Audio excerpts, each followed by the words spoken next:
नगर परिषद निवडणुकीची रणधुमाळी सुरू आहे आणि अशामध्ये प्रशासनाच्या वतीने देखील जय्यत तयारी करण्यात आलेली आहे। निवडणुकीच्या अनुषंगाने वेगवेगळे पथक स्थापन करण्यात आलेले आहे। यासोबतच ज्या नगर परिषदेची हद्द आहे तर त्या हद्दीमध्ये स्थिर निगराणी पथकांची नियुक्ती करण्यात आलेली आहे। वर्धा शहरामध्ये आणि वर्धा शहराची नगर परिषदेची हद्द आहे तर त्या ठिकाणी जवळपास 7 ठिकाणी स्थिर निगराणी पथकाची तैनाती करण्यात आलेली आहे आणि या स्थिर निगराणी पथकांच्या वतीने बॅरिकेडिंग देखील करण्यात आलेली आहे। इथे चौकी उभारण्यात आलेली आहे आणि या माध्यमातून जी वाहने येत आहेत तर त्या वाहनांची देखील तपासणी या माध्यमातून करण्यात येत आहे।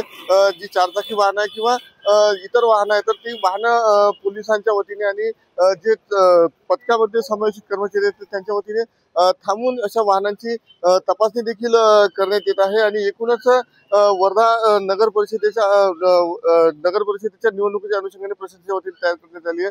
वर्धा जिल्ह्यामध्ये 6 नगर परिषदेमध्ये निवडणूक होत आहे आणि आचारसंहितेचे काटेकोर पालन व्हावं यासोबतच कुठलाही गैरप्रकार होऊ नये या दृष्टीने देखील दक्षता बाळगता येते आणि एकूणच प्रशासनाच्या वतीने कायदा व सुव्यवस्थेच्या अनुषंगाने तसेच निवडणुकीच्या अनुषंगाने विविध उपाययोजना करण्यात येत असल्याचं दिसून येत आहे। महेश मुंजाळ, TVN मराठी, वर्धा।